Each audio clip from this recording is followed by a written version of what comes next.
So I don't normally record Deload days, mainly because they're not that exciting. It's usually just 4 sets, 2 dips, 2 pulls, and that's the end of it. However, I've switched my Deload days to being more technique tendon based. So there's not going to be any heavy statics or any heavy dead hangs or any ring work today. Just casual pause tempo reps. 75 kilos for 2x4 paused on dips and 2x5 paused with 30 kilograms on the horizontal bar. And I'm just also going to do a little bit of tendon work. It's not going to be too crazy, but just to give you a little bit of perspective on how I trim my tendons.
So if you're even remotely involved in this weightlifting community, you would know that pretty much every single one of those movements that I just did comes from Artem Shaninkov's page.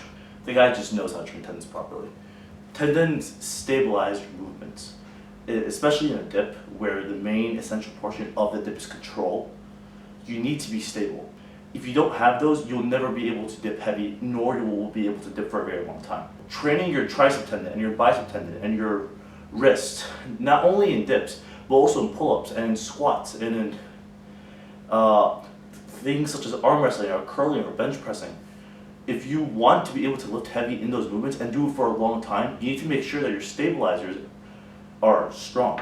Because if they're not, you'll just keep on continuously do uncontrolled rep after uncontrolled rep after uncontrolled rep, which will eventually lead to an injury.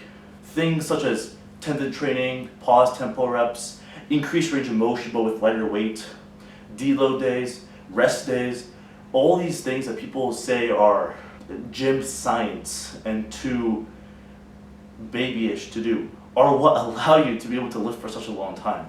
I'm not saying now take weeks off at a time and only do light work and only train tendons. I'm not saying that.